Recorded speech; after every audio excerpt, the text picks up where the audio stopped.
This story begins at the end of summer in Graham Land on the Antarctic Peninsula.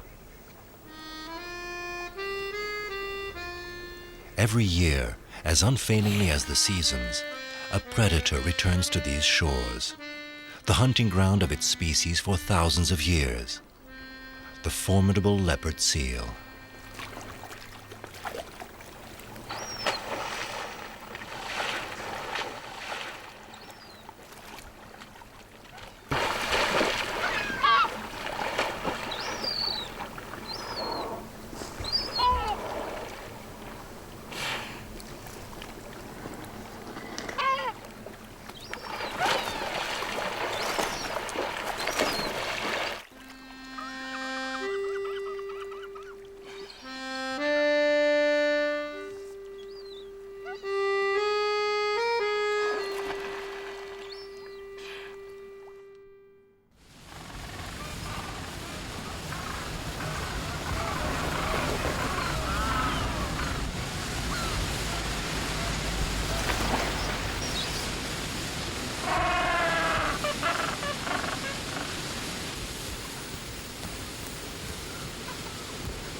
These young chinstrap penguins were headed towards the ocean, but they've been stopped dead in their tracks. No sooner had they entered the water than the leopard seal attacked. The penguins haven't moved since. They're waiting.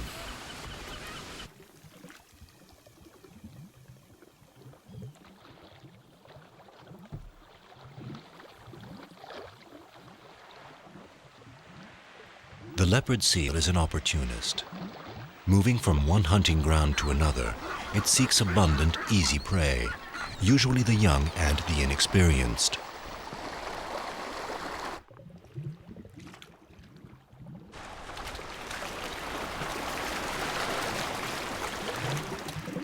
For the leopard seal, each penguin excursion is a bounty.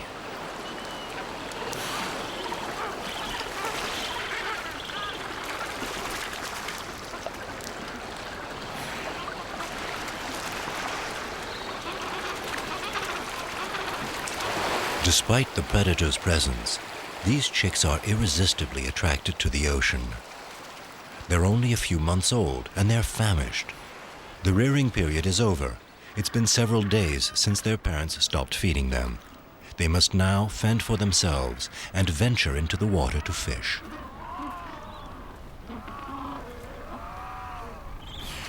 The leopard seal is waiting. Perhaps one of these young penguins will come its way.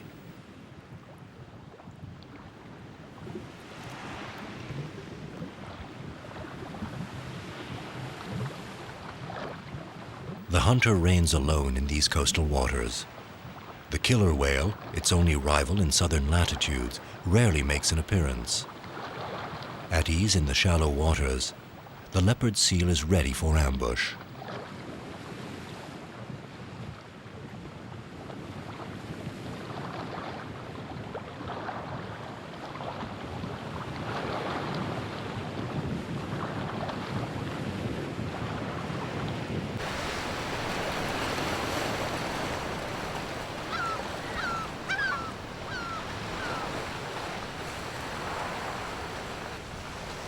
Throughout the season, leopard seals are often observed lounging on ice floes. Their spotted fur is the reason for their name.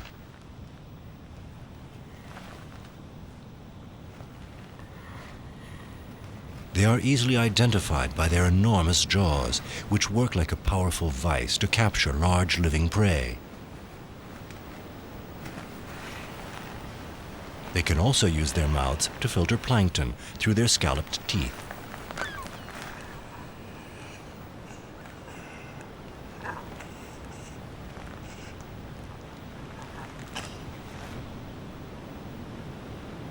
Sprawled out on the ice, weighed down by its 400 kilos, this leopard seal seems to present no danger to the penguins.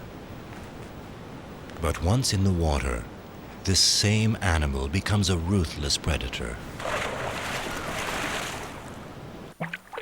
Two long wing-shaped fins and a streamlined body give the leopard seal grace and speed.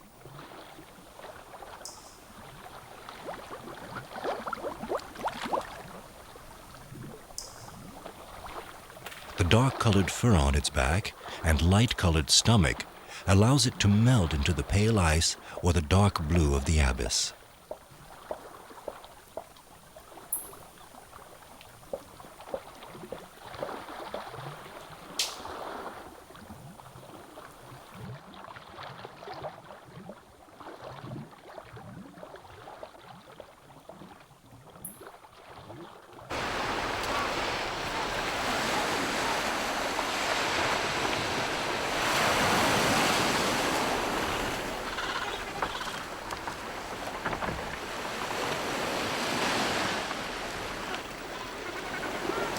Gentoo penguins are still raising their young at this time.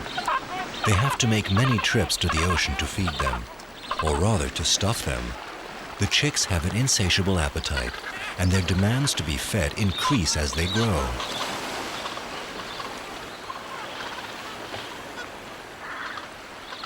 Food is regurgitated from the adult's stomach to the chicks until the adult's is quite empty. The parents are not given a moment's peace, and there's no fooling the starving offspring with diversion tactics.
Incessant round trips to the ocean make penguins quite vulnerable to the leopard seal's attacks. Parents risk their lives to nourish their young, who will in turn become prey for the hunter.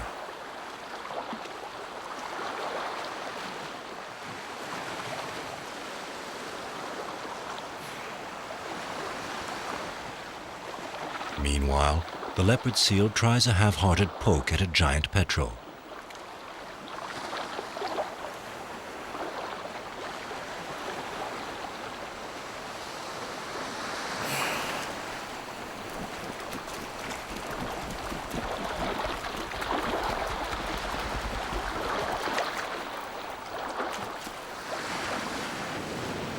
Penguins and leopard seals sometimes compete for the same food. The icy ocean waters house a reserve of food appreciated by almost all of the inhabitants of the Antarctic.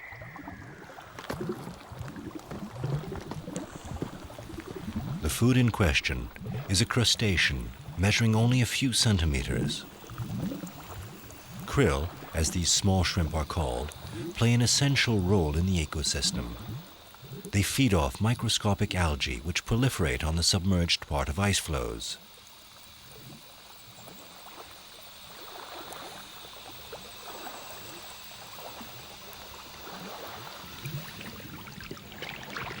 Gentoo and Chinstrap penguins feed almost exclusively on krill. It also represents half of the leopard seal's diet.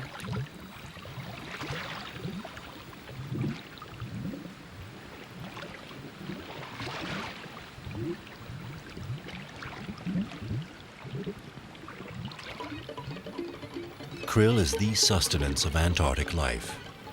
In a good year, it can create veritable clouds throughout the oceans of the southern hemisphere.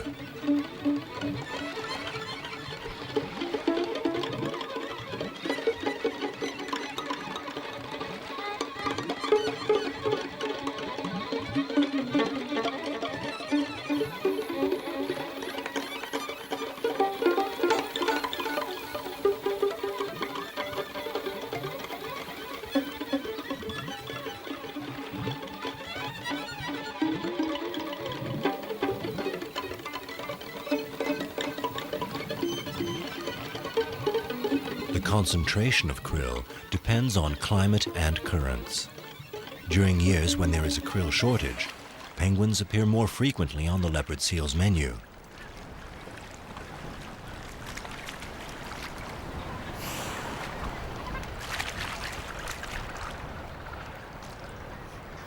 The chinstrap penguin chicks will all make for the water in just a few days. Abandoning their native island, they will roam the ocean for an entire year. It is a crucial stage for which they have not been fully prepared.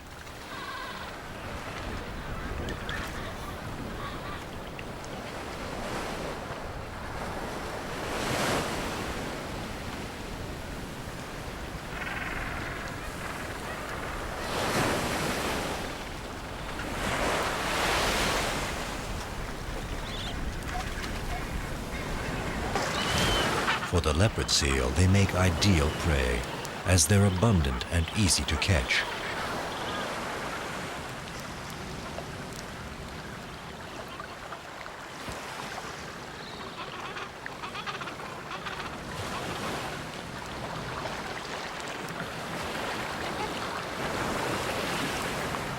After several hours, the chicks finally take the plunge. Stealthily, the leopard seal prepares its attack.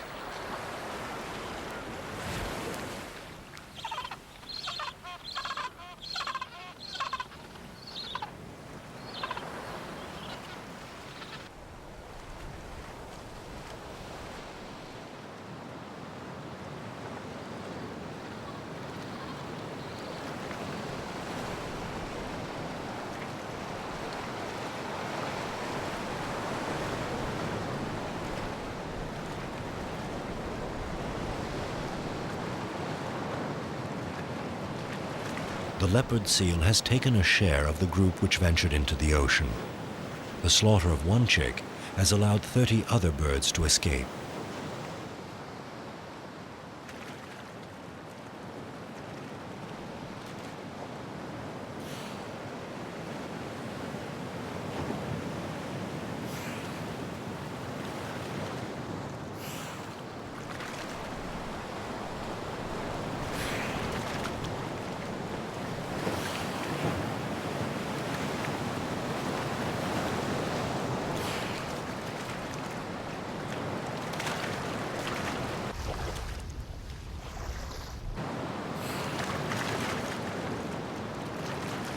The leopard seal rarely kills its prey in one go.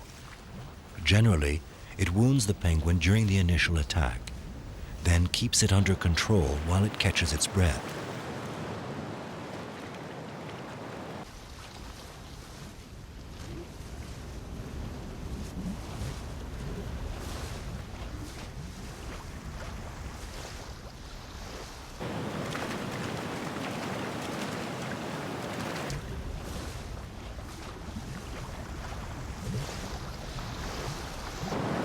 It finally kills the chick by breaking its neck. The whole operation demands a strenuous effort of the predator, and the chick's agony can last up to 20 minutes.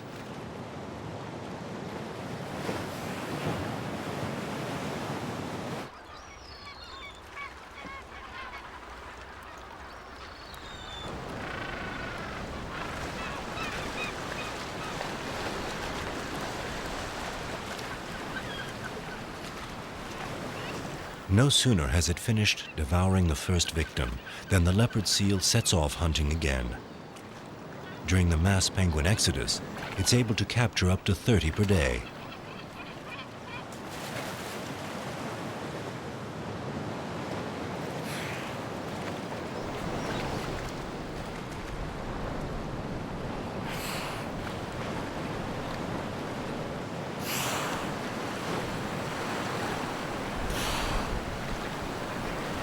Once a chick is dead, the leopard seal devours it out of the water. Its teeth are not equipped to cut up and chew its prey. Instead, it flays the bird on the surface to detach slabs of meat.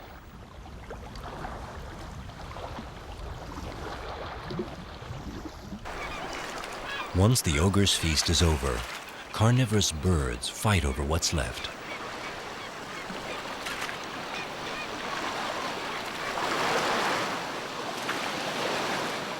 Wilson storm petrels suddenly appear as if from nowhere to feed on small bits of fat floating on the water's surface. Kelp gulls share the bigger pieces. Unable to kill large prey themselves, these birds depend directly on the leopard seal's hunts.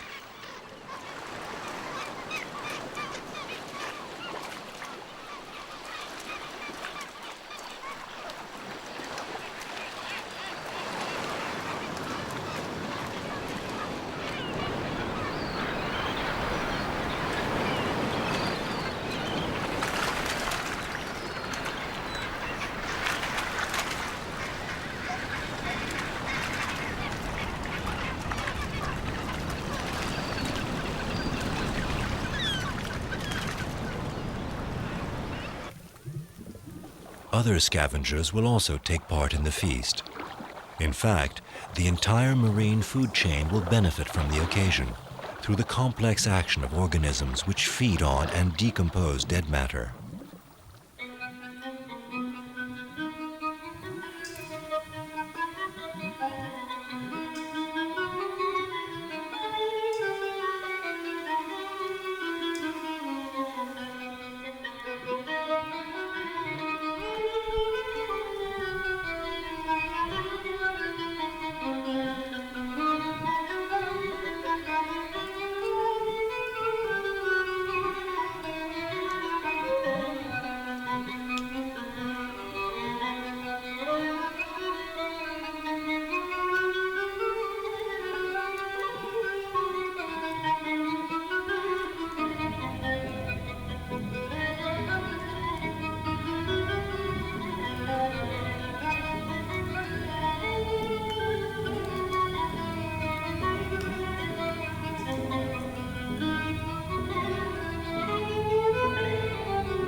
The leopard seal rarely leaves any survivors.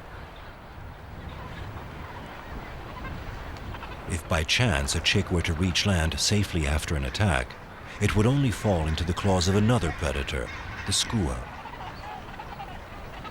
The skua can't kill a weakened penguin alone, but it will persistently torment and pester the bird until it succumbs to its wounds.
Little is known about the social life of leopard seals. On occasion, they associate with others of their kind to capture large prey, but most often they hunt alone.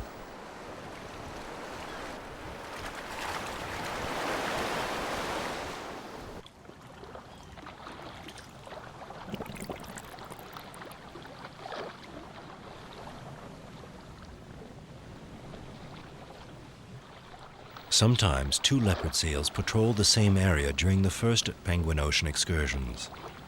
Encounters between two of these seals are generally aggressive, but they take place in silence. As it's believed, they try to protect the tranquility of their hunting grounds.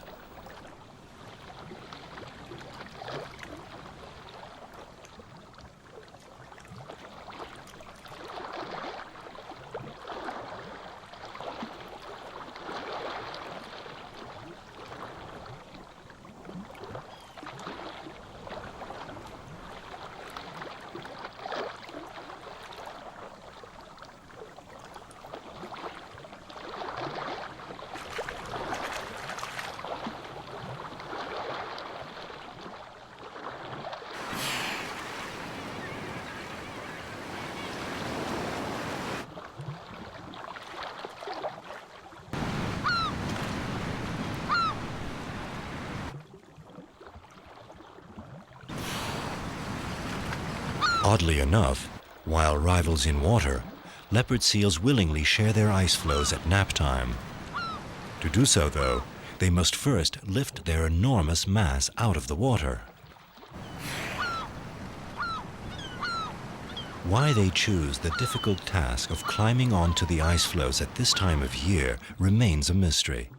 They could rest on land like other Antarctic seals without being disturbed by predators. We know that they do go ashore during the winter to rest on the beaches of the northern islands in the warmer ice-free zones.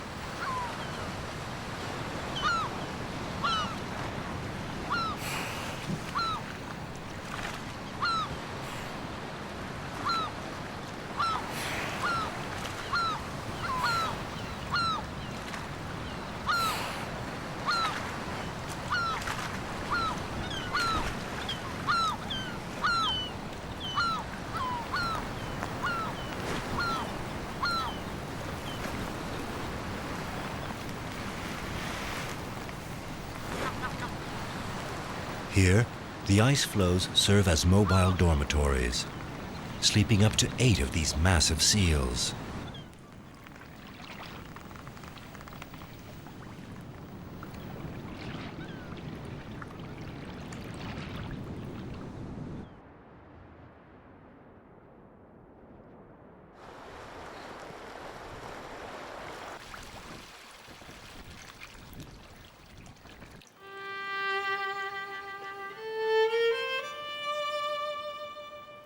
Stormy winds announce the coming of winter. The penguin hunting season is coming to an end. In a mass exodus, adults desert the nesting beaches to head towards more clement waters.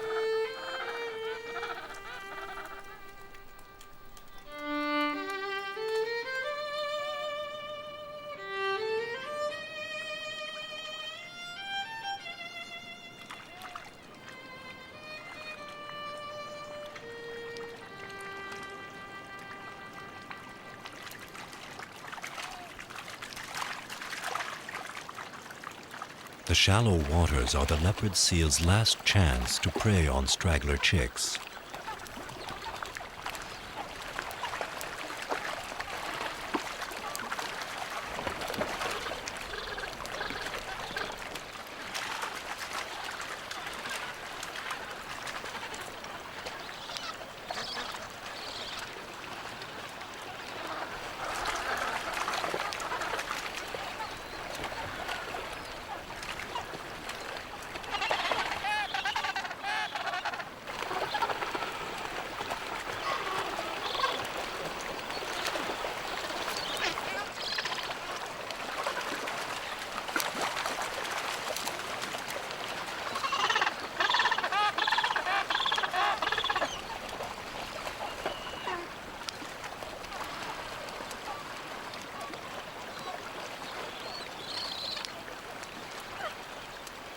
Not the faintest cry of alarm, nor the slightest panic. Barely a reaction.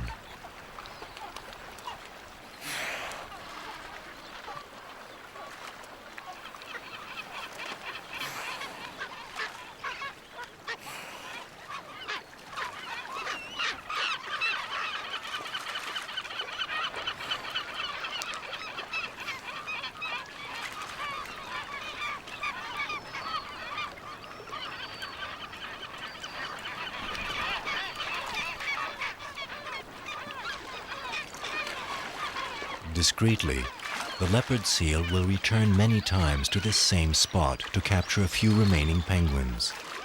This requires hardly any energy, every hunter's dream.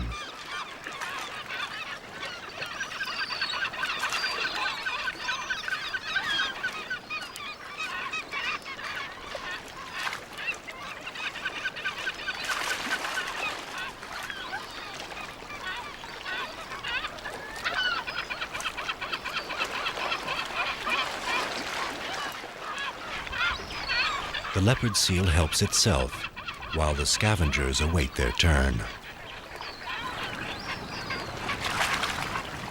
The best parts are always reserved for the hunter. The lion's share in these waters belongs to the leopard seal. The leopard seal, like all great predators, plays an important part in the ecosystem. At the top of the Antarctic food chain, it regulates penguin populations. So despite the apparent cruelty and violence of its technique, it performs a necessary role.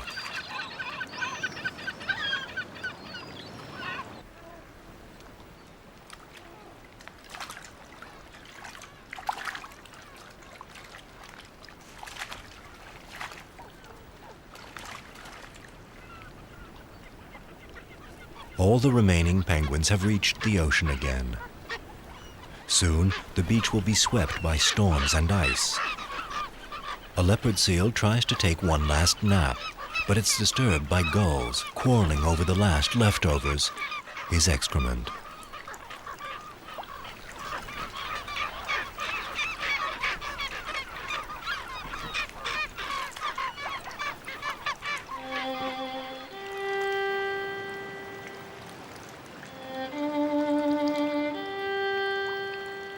Soon, the leopard seal will also be leaving Graham Land to hunt further north. It won't be penguins this time, but another species of seal, crab-eater seals. But that's another story.